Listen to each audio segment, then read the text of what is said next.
The helicopter was a truck. I mean, they used it in every shape, manner, or form that you can think of that an American 19 or 20-year-old boy can do. We did.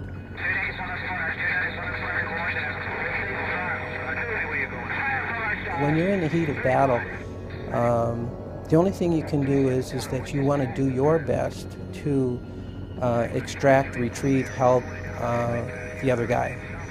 So in the heat of battle, all of this communication is going on, and it's like a moving picture, but you have to put it into your head as to what it is you're seeing. And you know a lot of the different call signs, you know what's supposed to be happening, artillery strikes, air strikes, close air support from helicopters, from gunships, infantry units on the ground moving, and who's taking fire and where are they taking fire. There's a lot of killing. There was young American boys in all shapes and sizes of hits on their body, and that takes the toll. My name is Donald E. Odell, Lieutenant Colonel in the United States Air Force, retired. Was serving in Vietnam from October 1967 to March 1973.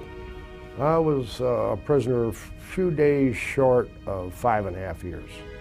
Shot down on October 17th, 67, and then released on March 14th, 1973.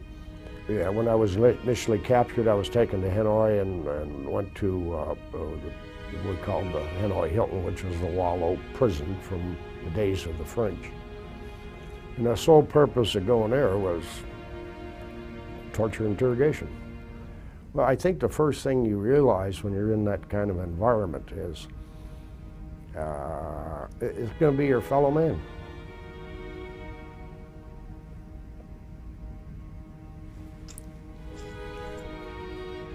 And you know, your ideals, your beliefs, your family, God, you name it.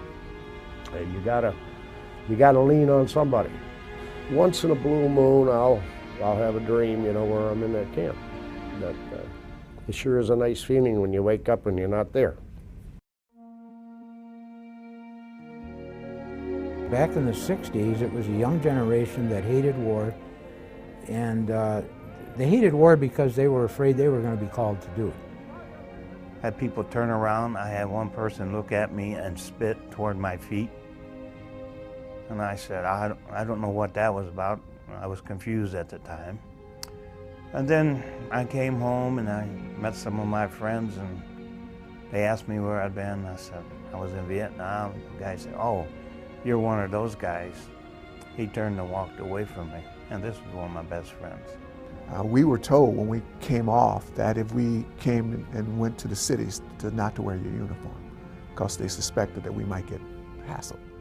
My name is Barbara Rossman, and I served in the United States Army Nurse Corps from 1967 to 1973. There are a good number of people that have not healed yet. There are a good number of people, my husband included, who served 2 terms in Vietnam, who still doesn't talk openly about the stories of his experience. And when you get him to begin talking, he talks about how disappointed he was coming home and not feeling embraced for having done what he believed he was sent to do, and that was to serve our country in serving other countries. It makes it exceptionally difficult for military personnel and their families to feel proud. And we are proud.